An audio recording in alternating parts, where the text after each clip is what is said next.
The U.S. men's national team falls in an embarrassing fashion 4-1, despite Belgium being back in the lineup.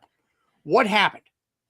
Today, me and Pat are going to be breaking down the loss, the future, and addressing a lot of questions right now. Stand up, we gon' make some moves tonight. Yeah, stand up, got something to prove tonight. So stand up, we ain't gonna plan tonight. We gonna take action on our dreams and fight, alright.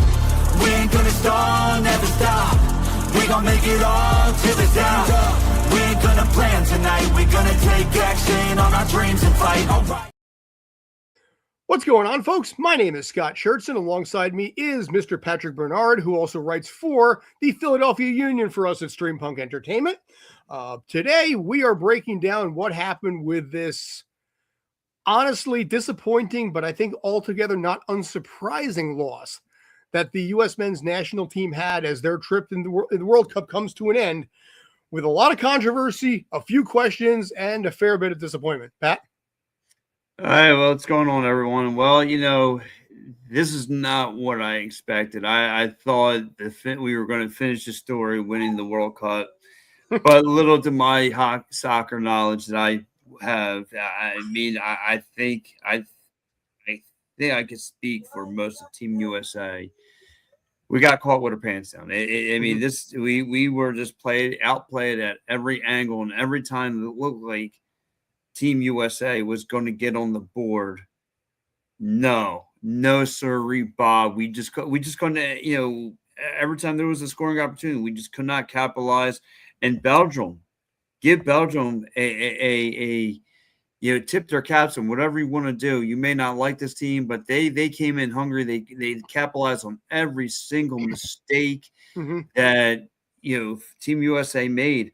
And just like my man, the real Kev checking in, they played horrible tonight. It was embarrassing. Listen, it was for a casual fan. This is embarrassing. For Scott saying, listen, Team USA is a young squad.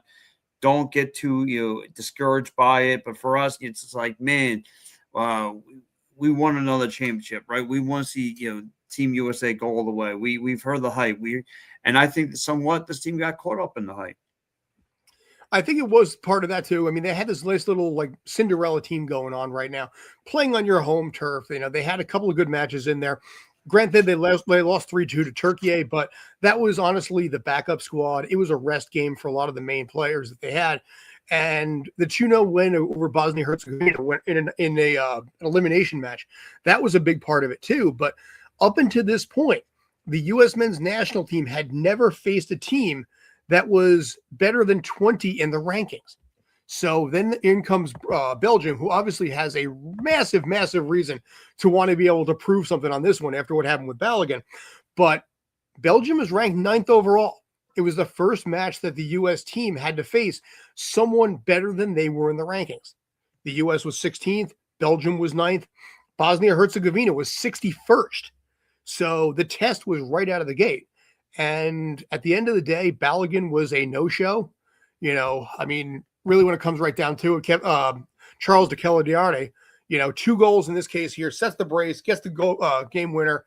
And then at 57 minutes in, Matt Freese with a brutal decision on that, kicking grass, not the ball. And as a result, the heartbreaker on that, and then 1 garbage goal at the end. And that was all she wrote. What's up, Star Wars? Yeah, listen, it was terrible today. Mets is winning. I was gonna say the Mets had a better shot of winning probably today than the U.S. men's national team did.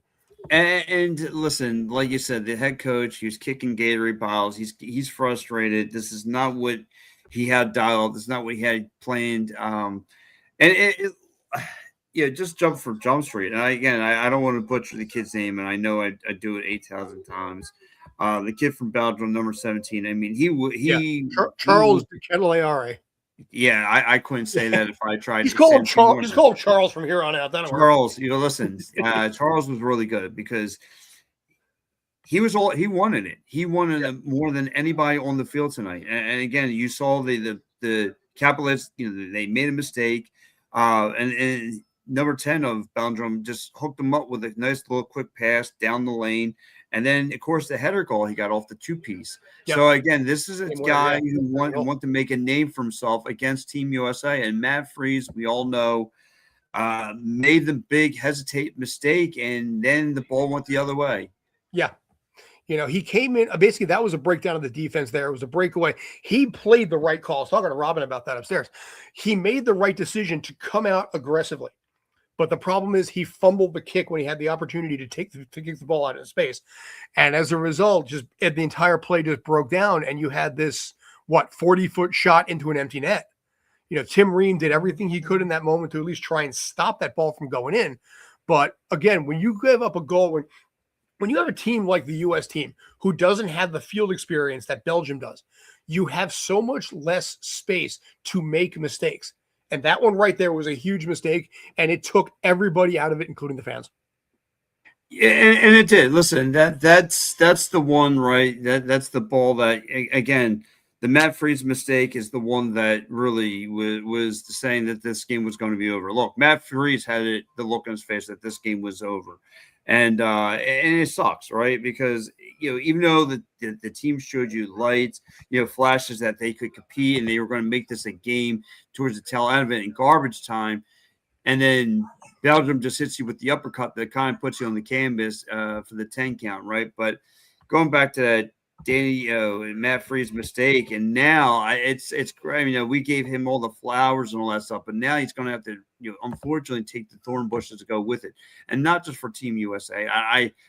It's going back when life is normal to the MLS run, and Yep. How's he going to be ready to roll with NYCFC from here on out? We're getting a great couple comments.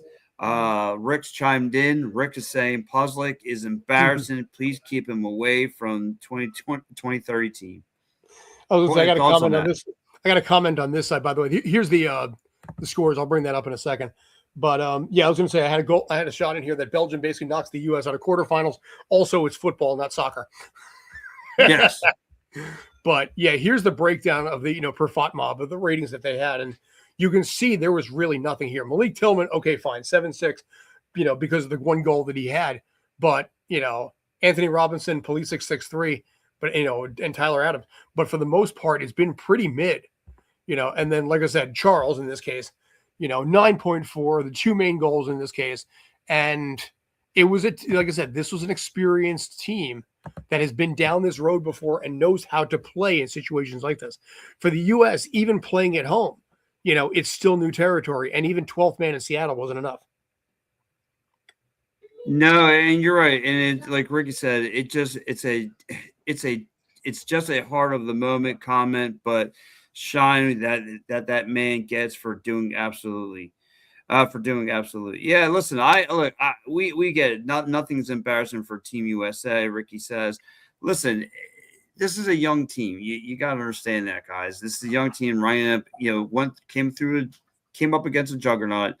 Team USA just to me maybe fell for the moment of the media and got caught from every which way angle. Like they had opportunities to score goals in this game. They had opportunities to kind of win this, right? If they would just make some great passes and all that stuff.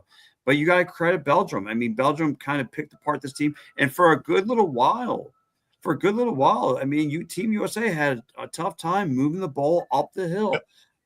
We got Danny checking in from Fort Wayne, Indiana. What's up, Danny? He goes, "Did you hear about Willie Nelson?" I don't know about that, dude. I'm talking soccer here, bud.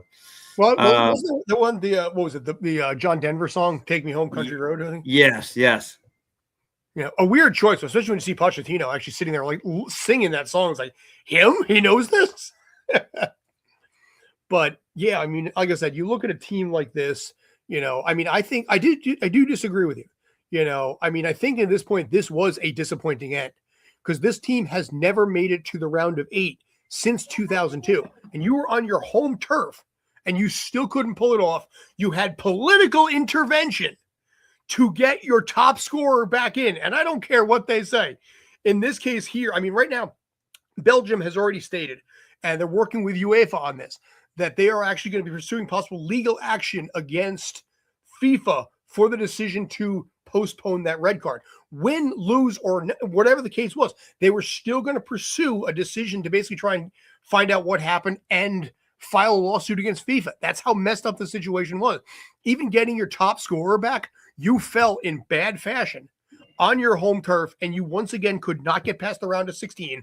And yes, I think at the end of the day, that is a disappointing end. I think if they got to the round of 8 and lost, okay, fine. You play Spain, you lose to Spain, fine. That's okay. But in this case, you went out like a bitch. I know.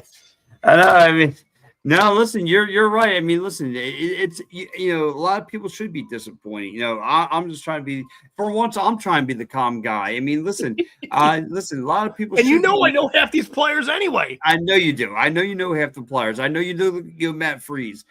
We both do. But it's just a shame. Like I said, you got kind of caught in the wind there, especially. You got caught plenty of times on your weak side. I mean, what's the deal with that on defense? I mean, there was plenty of space on the weak side that was left wide open for Belgium to just take full advantage of. And a Belgian squad that had 7 shots on goal to the U.S.'s team just 2. And that second shot only came 81 minutes in. They were completely shut down. They had the 1 goal by Tillman, granted that props on that. But this was an offensive team. This is a team who could not get the offense going, despite having 2 in the front in both Pulisic and also Balogun, and playing a 3-5-2 setup. The 4-2-3-1 of Belgium just did exactly what they were supposed to do, and they ran away with it. Yeah, they did. They ran away. They like I said, outshined Team USA. And again, you picked away, like you mentioned. Belgium has 7 shots on net. 7 shots. Yeah. I mean, they scolded you. I mean, listen, they set the tone of this game. They came right at you. I mean, obviously get a goal in under 10 minutes. I mean, again, kudos to that team. They came in hunger. Just showed you a little bit more hunger. And I don't like quoting Rocky movies, but this was Rocky 3 all over. I mean, this is the beginning fight. There is no tomorrow. There was no tomorrow today. I mean, they came in and they set the tone, started swinging away on this team. Yeah. And once you took the first goal, Team USA went row, and then mistake after mistake after mistake came back and hurt this team. Yeah. And it opens up so many questions now because you have 4 years to figure this out. There's questions about whether Pochettino is going to stay with the team. There's rumors he may go to AC Milan. There's also rumors that the U.S. is going to try and extend his contract past 2030, which would bring him into the 3-country setup for World Cup 2030. But there's a lot of questions now. And like I said, for the U.S., there was so much hype, so much energy for this. I mean, it's funny. A lot of the people that watch this, and I saw the comments on like TikTok and YouTube, a lot of the fans from the U.S. didn't know one player from another. They couldn't point out Balogun on the lineup, or even like Matt Turner, Chris Brady, Tim Ream. Their limitation of the knowledge of the players they have was really based on what person they saw in a commercial. And despite that, the energy that they had to follow this, I mean, where I was earlier tonight, I mean, there were a bunch of people that were watching this game. They had no idea who what player was one from another.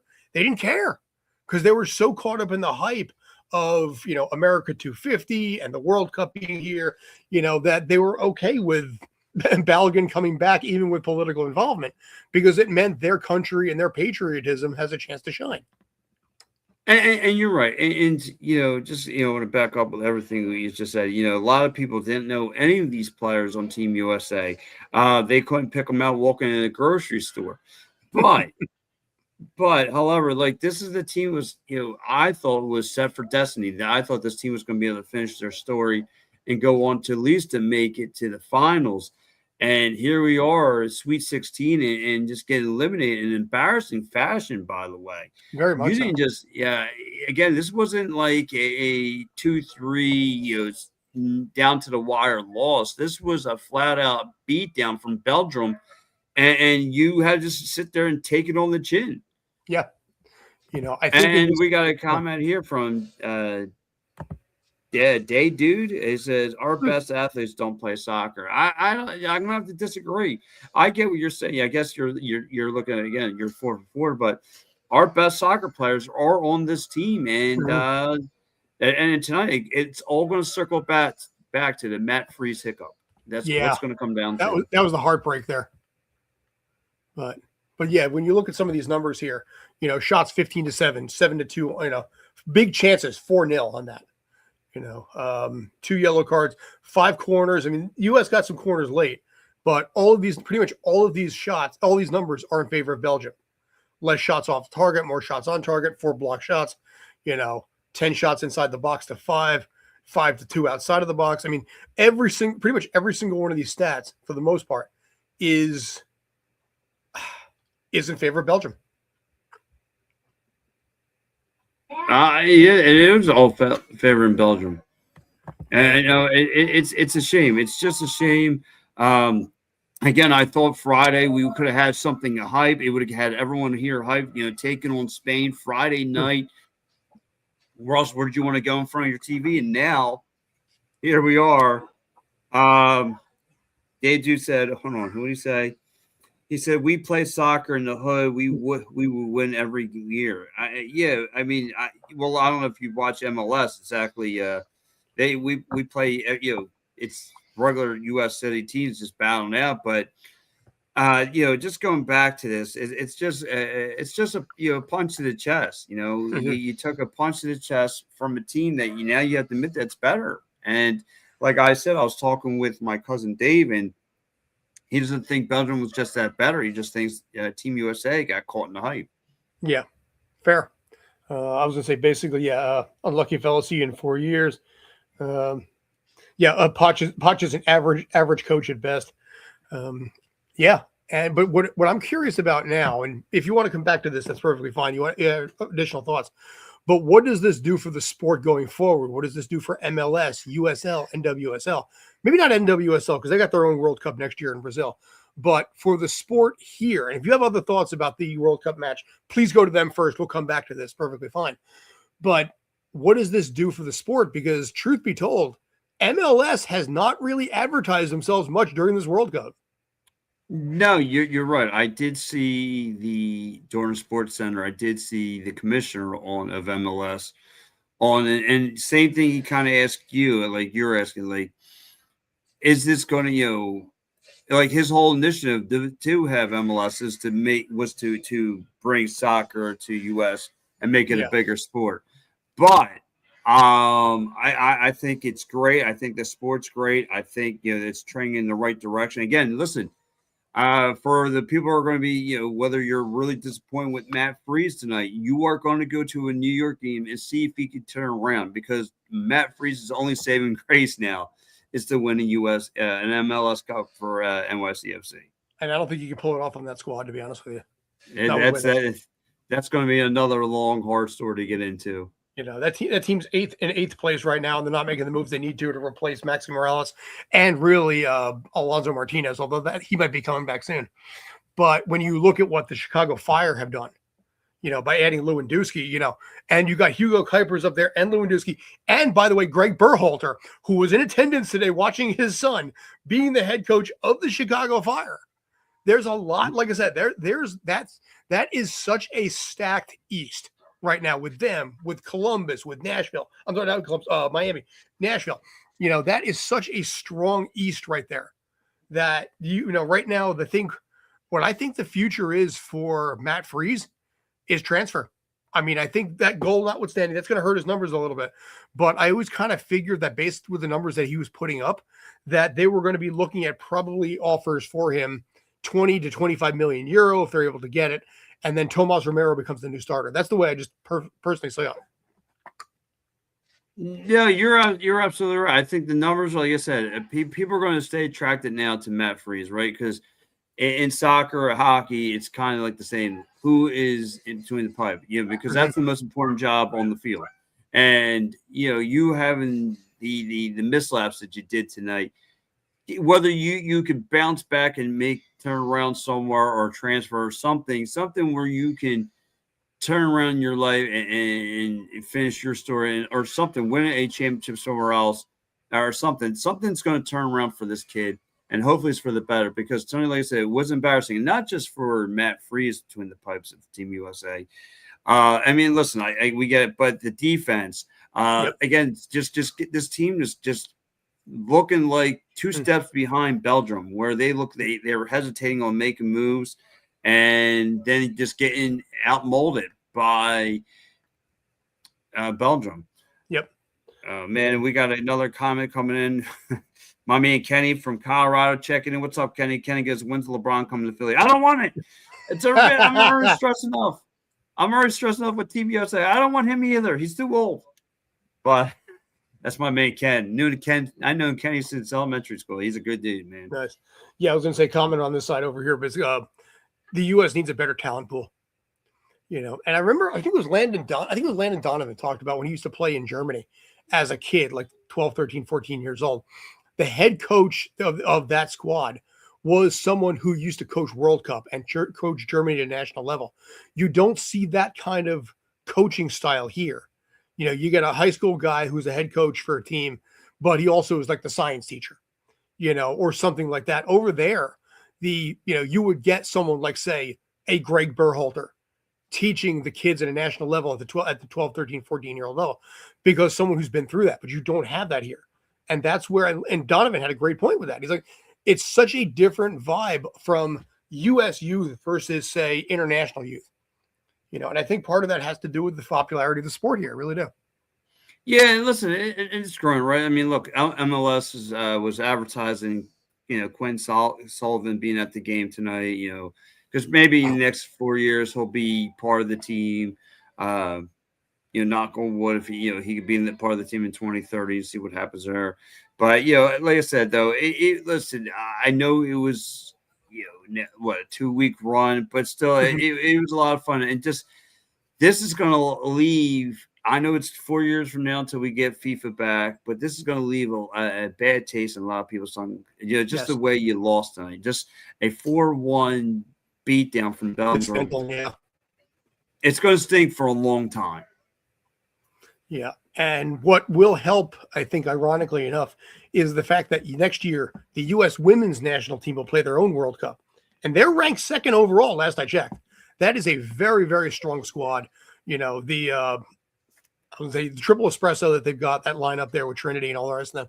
Emma Hayes has been a fantastic head coach for that squad. Handles them so well that I think that team could wipe some of the stain off of this team if they're able to go far. They've already played in Brazil. They split. They lost the first one, won the second one.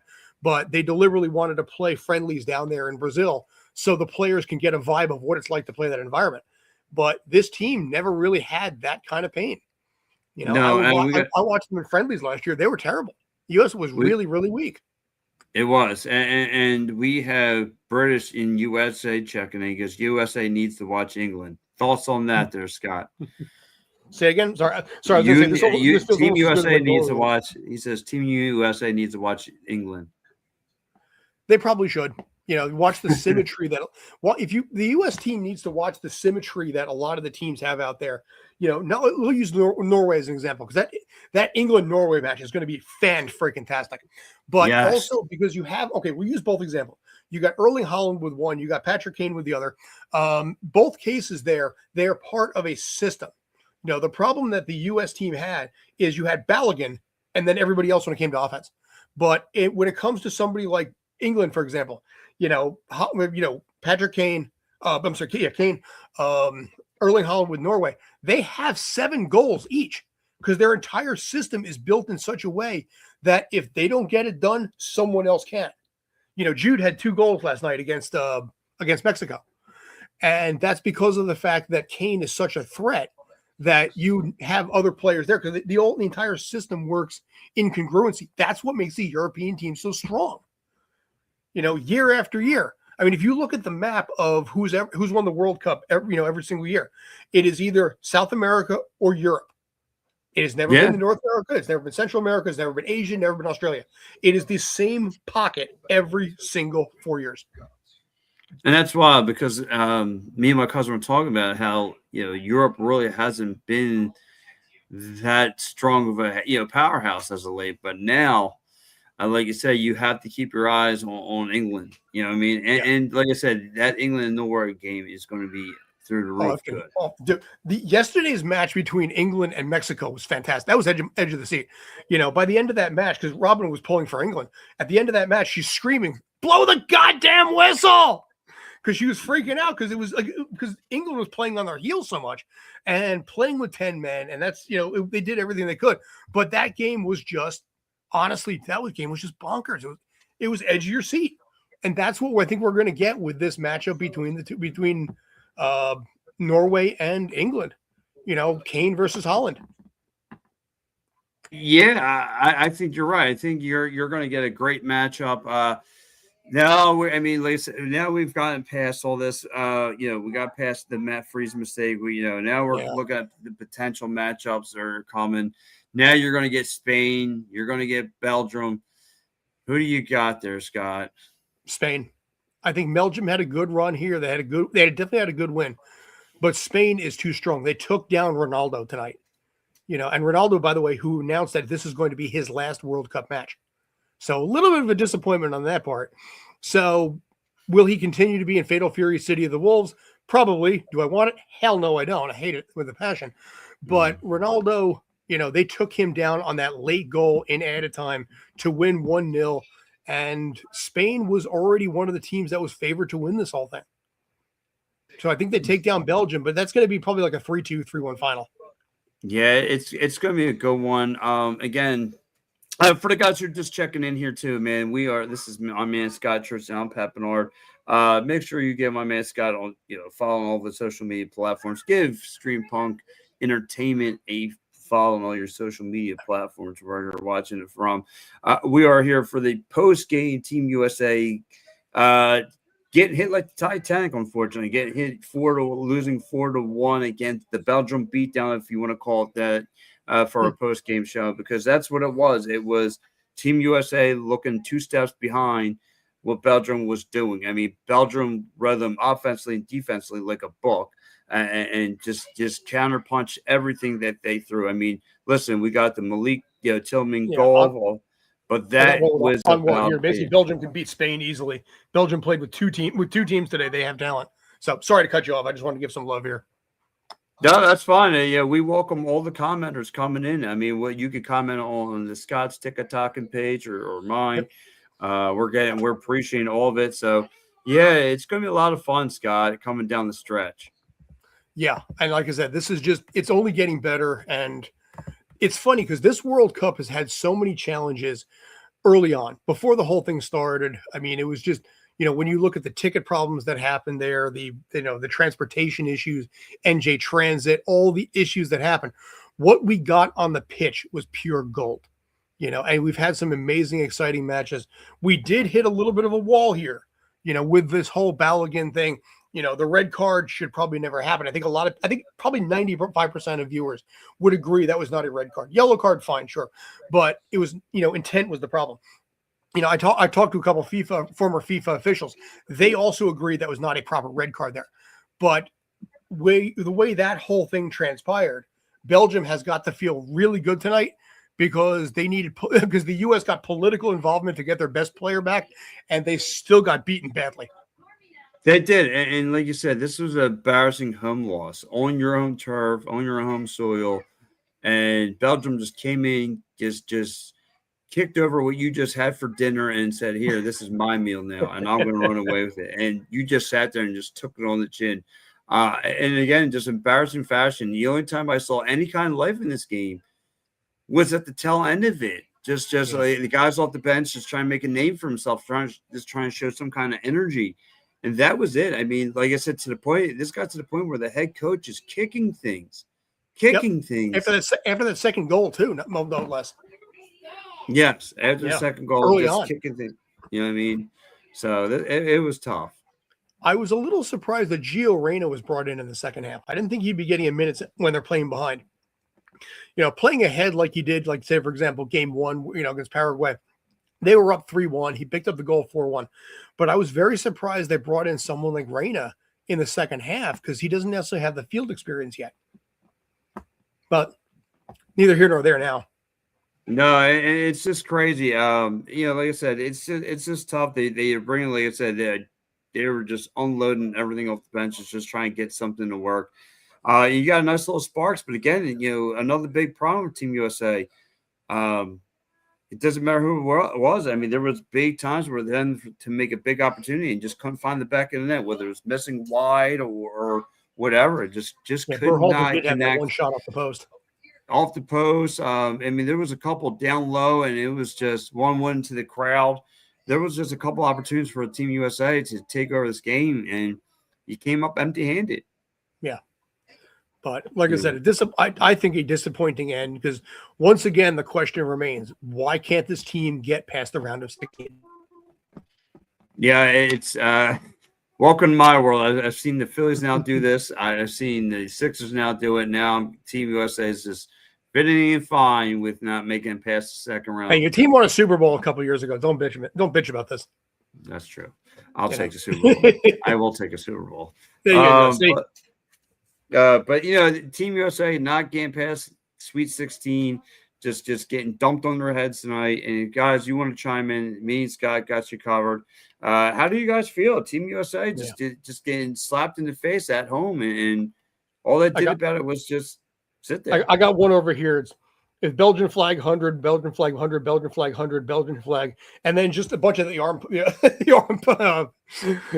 again, that's really what this was. I mean, Belgium. It's funny from their perspective, the whole thing, and I mentioned this before, the fact that them and UEFA was filing legal action against FIFA and this whole mess there, they came out like a house on fire, with something to prove. Because in this case here, you brought back Balogun, your best scorer, under really questionable circumstances, and you made him invisible, and you still put 4 on them and only gave up 1.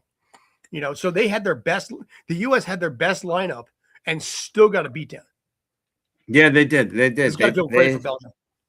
No, this is a big confidence booster for Belgium. Again, taking a huge win, setting the tone early. You had your big striker coming in. It was a complete mismatch. The stutter step, the mistakes from Matt Friesel on. Yeah. I mean, this was just an embarrassment, flat out embarrassment from all angles. Scott, I'm going to ask you the question, with Team USA making so many more mistakes, I mean, is this coaching or is this just the players or is this more on the players? It's a youth thing, I think. And the fact that they don't have the experience. And I think part of the problem is, like I said, also, you look at a lot of these players in the national team, they grew up in an environment where this was the national sport. Here in the U.S., it's, football, American football, we'll call it that, and Major League Baseball, NBA, hockey falls into. There are so many other sports that are options out there that, when it comes to soccer, it's kind of a forgotten sport. I mean, here in the New York City area, great example. We had for the longest time, New York City based championships since 2000. And it would be, okay, obviously the Knicks in this case here, Yankees in 09, the two Giants ones, but it would never really discuss anything with soccer. It would never discuss, NYCFC. It would always leave out Gotham. It would leave out the Liberty of WNBA because the general response, in the comments were, you left out NYCFC, and the comments were, soccer's not a sport. No. So here in the U.S., soccer is looked down upon versus the other sports that are out there. And yes, I'm calling it soccer in this case. I'm aware that I just had this comment. It's football, not soccer. I know. I just see a comment right here too. And listen, I get it. I totally 1,000% get it. But from a American perspective, it's soccer. So I'm going to run with that as I basically dump on the U.S. for a quick second. They don't give two shits about, the United States does not give two craps about sports they did not invent. American football, they invented. NBA, they invented. Major League baseball, they invented. What are the 3 biggest sports here? Meanwhile, you have soccer, you have cricket, you have the Olympics, you got rugby. All of these sports that are massive around the world, hockey, and they fall under the radar here. Hockey's 4th or 5th. But here in the U.S., if the sport is not invented in the United States, the people don't care about it. Yeah, I'm going to get some comment here. My man Jalen's checked in. He goes, all I've got now left is Norway because my grandfather's from there. He said it was a disgusting performance. And listen, a lot of people are not happy with Team USA, and you should be. You should be really angry right now. We want to hear from you. But Scott, you mentioned, to me, this could have put soccer for Team USA on the map. I mean, you're playing Yeah. at every major football stadium. You're on Fox. You have all the football angles at you until football season comes around. This was to just get slapped in the face like this, and you just stand there with your embarrassed. I mean, listen, and then again, I know this again. We said this 3,000 times already. I mean, the Matt Freeze hiccup Yeah. is going to, Matt Freeze knew when he had that hiccup, and it looked like that kid, Charles, came up behind him. He thought he was going to be able to draw the penalty, and he just wasn't enough. And then, it was over. And Matt Freeze having that hiccup was the one that said this game was over. I mean, despite the late energy you got from Team USA, despite the Nana Colton from Belgium, Team USA, Matt Freeze knew it was over after his mistake. Yeah. We have Jalen checking in again. He goes, in England. Yeah. Cheers, I looked that up. That's not the way we wrote it here, by the way. No. I should look that up in greater detail in this case, but yeah, like I said, for me, I think people at this point in the U.S. by tomorrow are going to or we'll say by Thursday, I think are going to lose pretty much all interest in World Cup. I think now that the United States is out of this, they're not going to give a crap and a half about it. They're going to go back to Major League Baseball All-Star Game is coming up. Yeah. Training camp for the NFL is coming up pretty soon. So people are going to be more interested in stuff like that than they are in what's going on with the World Cup. I think honestly, U.S. viewership is going to drop like a rock. I think from what I heard, basically the match against Croatia, the U.S. team, they drew like 24 million viewers on Fox, which is pretty one of the highest that World Cup's ever had. You watch what those numbers are going to drop this weekend. It's going to drop to like 7 or 8 best. And more likely, unless you are from that country, going to be up. But we got Jalen checking. I didn't know our keeper was a young ho. I would take a 50-year-old Tim Howard over Freeze. Then Freeze is only 27 though. He's hitting his prime. He is in his prime. Jay Lewis from Buffalo goes, we were outclassed tonight. I totally agree with that. Frank's checked in. Frank goes, it was long over before that. We were not that good. And again, guys, you're probably right. We didn't look that good. Jalen says on the bright side, most of our teams are really young. Hopefully it only helps. And hopefully we will go up from here. And I totally agree. I think we could only go up from here.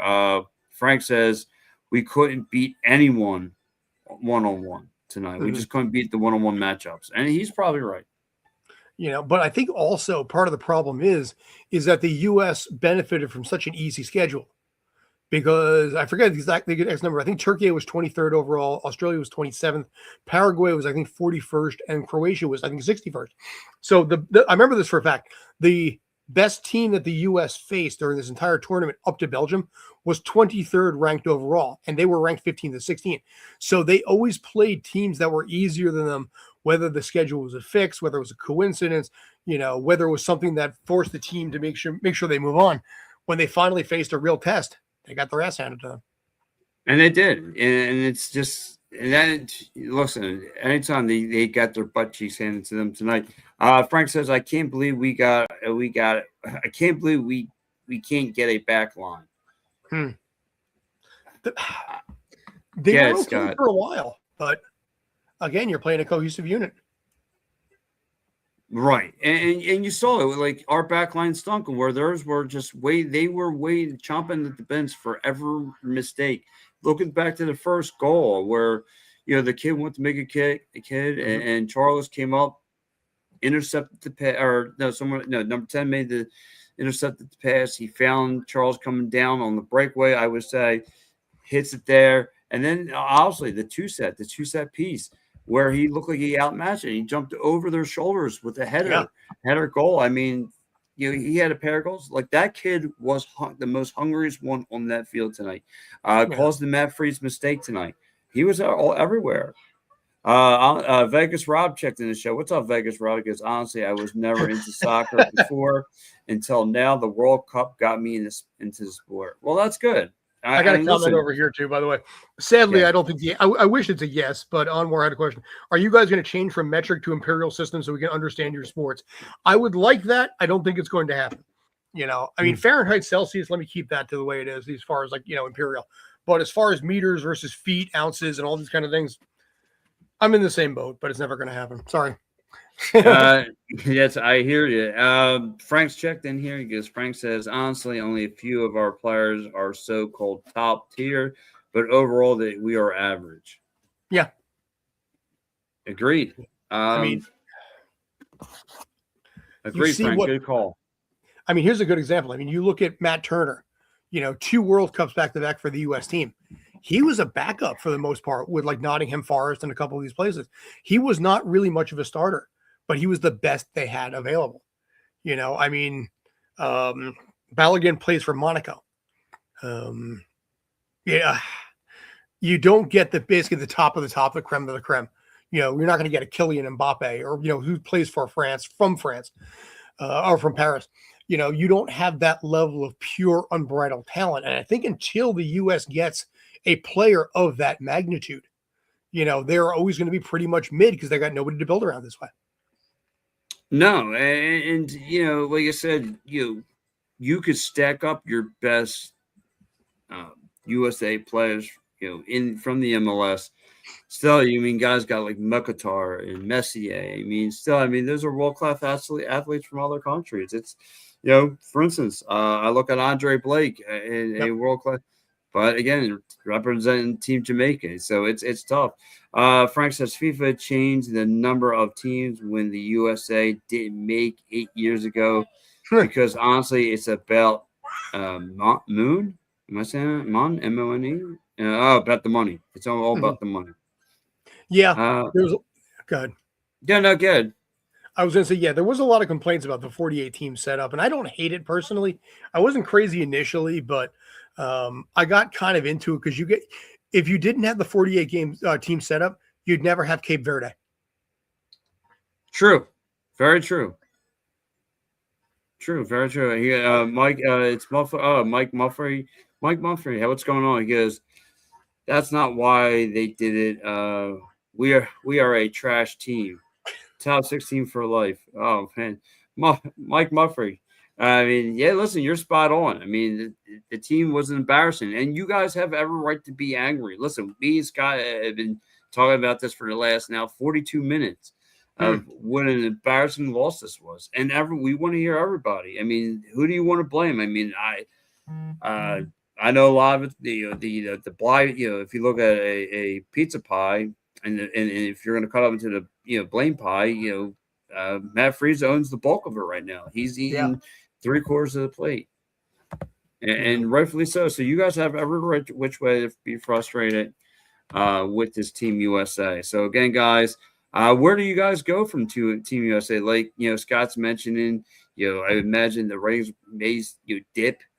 But are you guys going to turn around and get invested in the MLS? Because I know Team USA represents the country, but now you got teams that represent your city, unless you're the Philadelphia Union, you're just a bottom feeder at this point. But nonetheless, that's another show I can say that for. Frank goes, MLS is the problem. Come on, Frank. How's MLS a problem?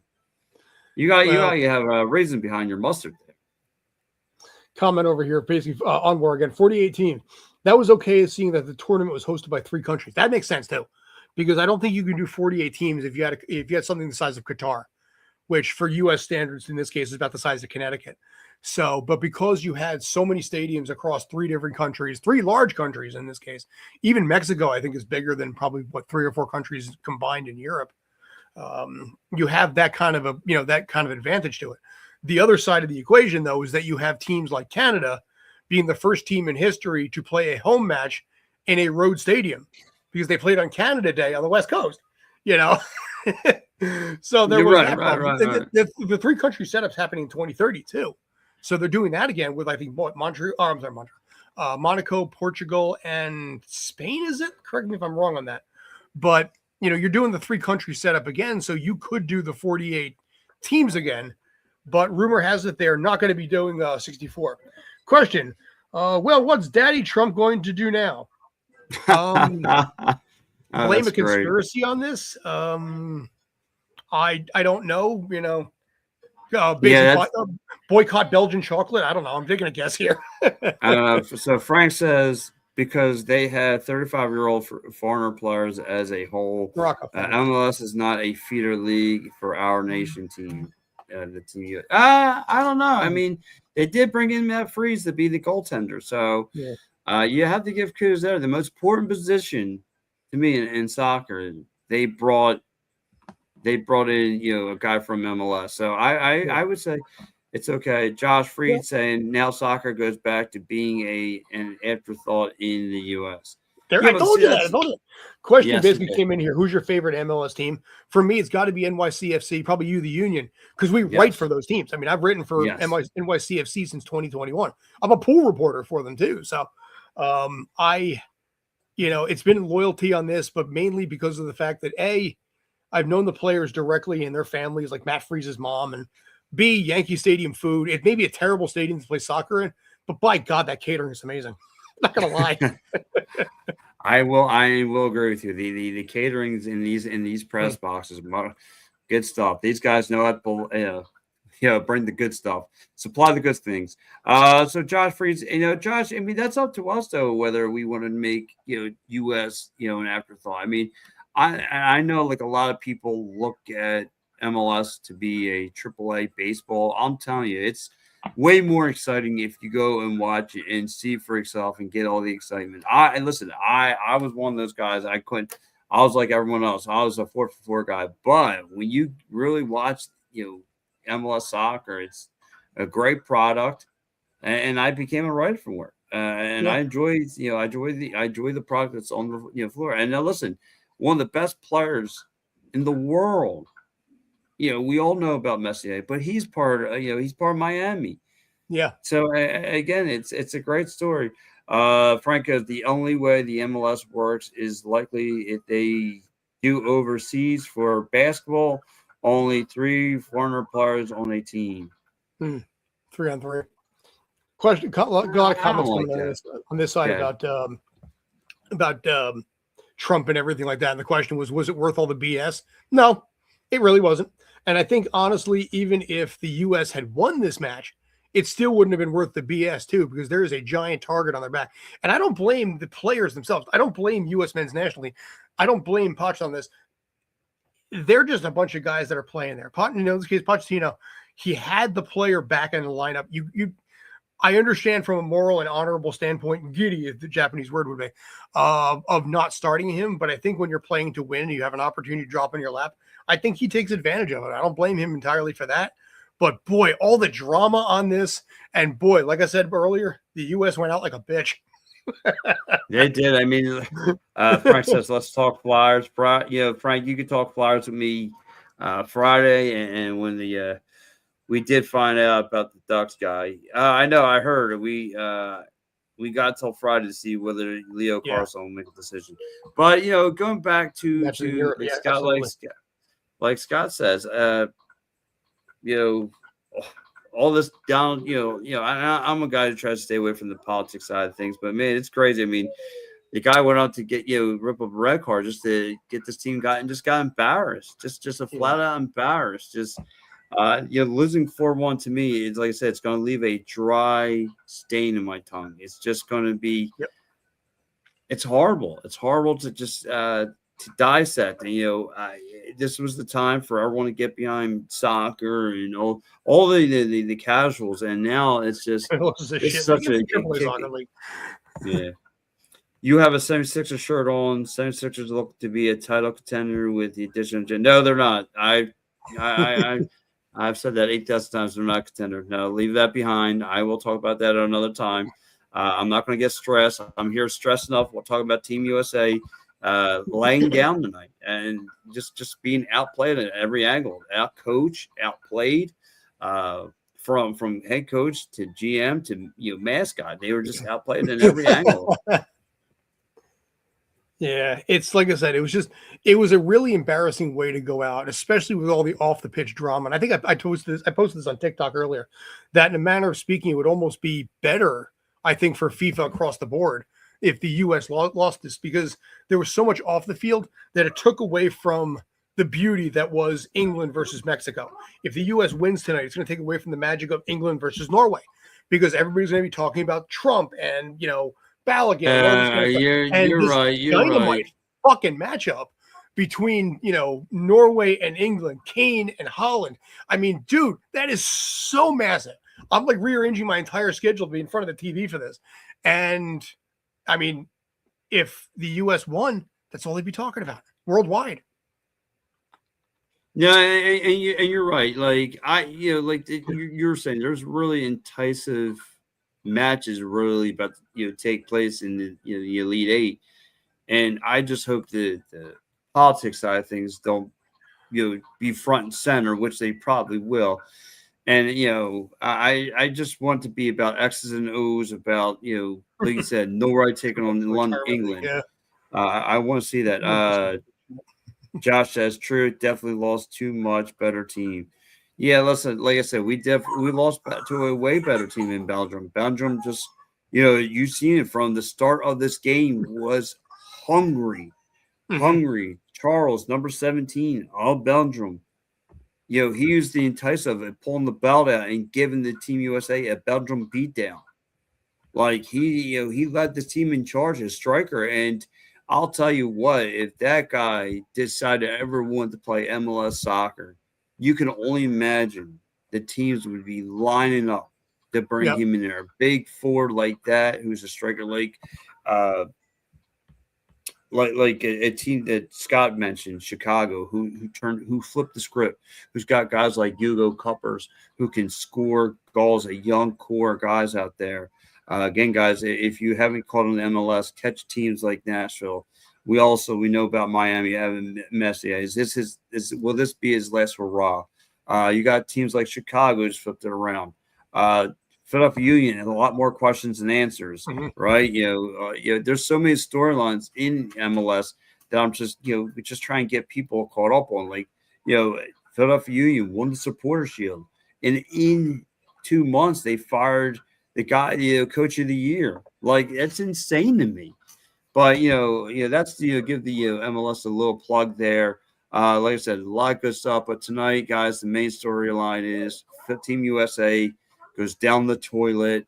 How do you feel? How do you bounce? And I got to ask you too, Scott. Like, how do you think NYCFC fans now will look at Matt Freese after tonight? I think they're still going to feel fine with Matt in goal. Again, this is the top of the top of the top.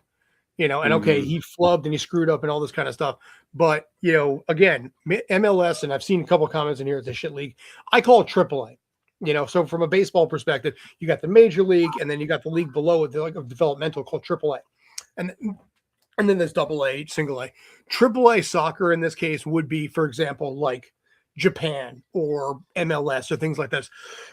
I consider it that way. Freeze, I think, is still the gold standard in the back of that lineup for the most part. He's always going to be towards the top. It's just he went out in such a painful way. But knowing Freeze as I do, he will take that and he will level up big time. Because anytime he makes a mistake, he hits himself internally, emotionally, but then he will quintuple down to learn from it and level up from it. So yeah, the third goal from Belgium was hilarious. Depends on your perspective. I like Matt Freese. I've known him for years. So I felt kind of bad for him. Robin felt bad for him too. But he will grow from this. He will level up from this. And whether he's with NYCFC or not, this is going to be something he is going to carry for the rest of his playing career and probably the rest of his life. And you're right? And, listen, this was a slap. Listen, the whole nation's watching you. You got a couple. Team USA got a couple wins on their belts, like you said. The TV ratings are only going up, and then you got this embarrassing loss. So people are going to follow Matt Freese's career, and Matt Freese, like you said, he's only got two options. He's going to just take this all in and completely fall apart, or turn this thing around and let this loss make him into a beast. And let him come around back full circle and say, you know what, I'm ready for round two, and take it on. And I'm just in there texting with my cousin, and he's even texting me because Team USA really wasn't tested until tonight. Yep. really wasn't. Yeah, despite the other 2 wins that they got in the round robins and all that stuff, they weren't really tested until they were. Belgium just came out from the jump, and you remember playing, punch out. Listen, they came out the first swing, and they put us on the canvas. You know what I mean? Quickly. But Ruh-roh. no, but that's true, because again, you had it, you've placed the team, you faced a team, Now here's the other side of it too. This makes, I believe, 12 matches that the U.S. has never beaten a European squad. I mean, Bosnia is Bosnia considered Europe or Asia? Bosnia, I thought that was Asia. I could be wrong. Nope. I've been wrong before. Okay, they are located in Europe. So that is the first time the U.S. has ever beaten a European team in the World Cup. And it was a team that was ranked 61st. So it doesn't really count too much. But again, you're playing European teams. And I think they're 10-12 overall. I mean, okay, I guess 1-10-12. Yeah, it's a bad record. The 2 draws, 10 losses, I think is the number on that. And that shows that really the U.S. is just not up to par. And you need to have that standout, breakout, that Holland type character, that Kane character, in order to showcase that you have the talent, the tools, and the talent. Yeah, and you're going to have to, Bosnia's that Europe, all. So the U.S. finally beats a team in Europe. They were ranked 61st, but you know what? America will take what they can get.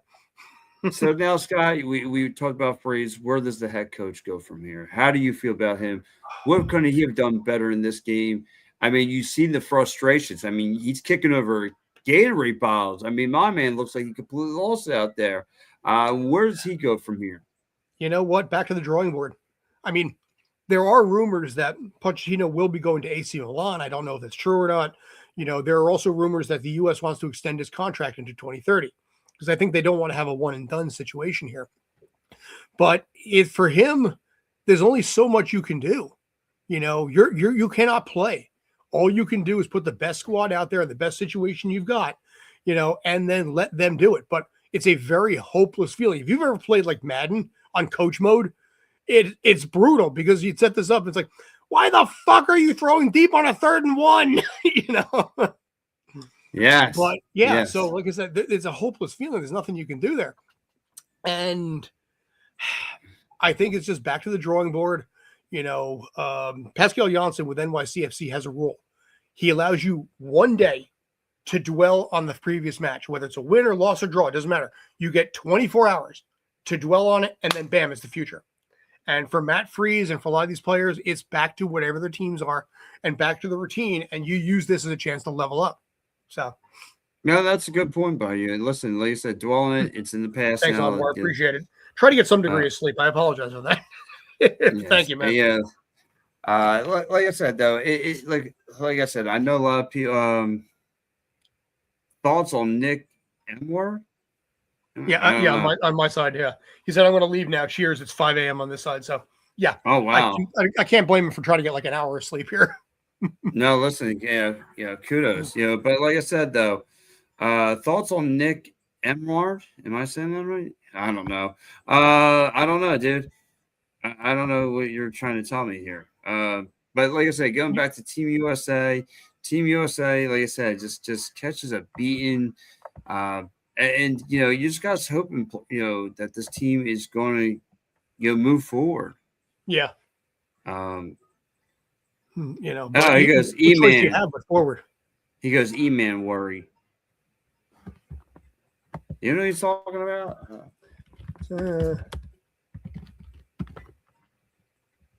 Nick Eman. Yeah. You mean Nick Eman worry of the Seahawks? Yeah. Yep. Okay. Seahawks safety. Yeah, I'm sorry. He's young though. He's only 22. Listen, he plays defense for Seattle. That tells me enough right now. Forget. Yeah, listen, I will talk American football in about 1 month time. But right now, I'm sitting there crying the Team USA went down in Seattle in an embarrassing fashion, and that's what I'm doing here now because we're getting ready to wrap up the show. But guys, listen, continue following our sports page here, and again, follow my man Scott Churchson as he continues to do all, and myself included. We will do. I quit watching after the third call. Yeah, Olin. You know, a lot of people did. You ain't the yeah. only one. You know, by the end, a lot of the fans have already started leaving. Yeah, before right. the match was over, because that's a U.S. thing they do around here.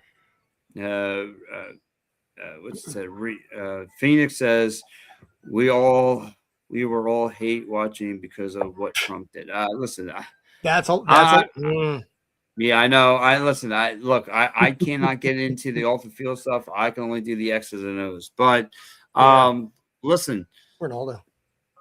Do everyone a favor. Continue giving my man Scott Tristan here a follow on his TikTok, on all the social media platforms. Give almost a Z-list celebrity on TikTok. Yep. Yes. Just do us a favor. Just give us a follow on our Stream Punk Entertainment. Whether it's we got movies, we talk sports, all sports, lacrosse included. Everything sports, Philly sports, Pittsburgh sports. We have everything bundled in one package. So again, guys, make sure you tune in. We got beat reporters out there everywhere covering, Comic Cons, everywhere. Soccer beat reporters. We got it all covered. So he goes, we hate watching our players resonate oddly weird reasons to get cheered against. Yeah, it's. Like I said, I can't get into the off the field stuff, just the X's and O's. But again, guys, I'm going to get ready. We're going to get ready to wrap it up here because I got to be up myself quite early. But anyway, guys, thank you so much. We've done this now for over an hour. You guys have been great. Till next time, and I guess, like I said, there won't probably be another post game show until the World, to the FIFA. We'll do the FIFA.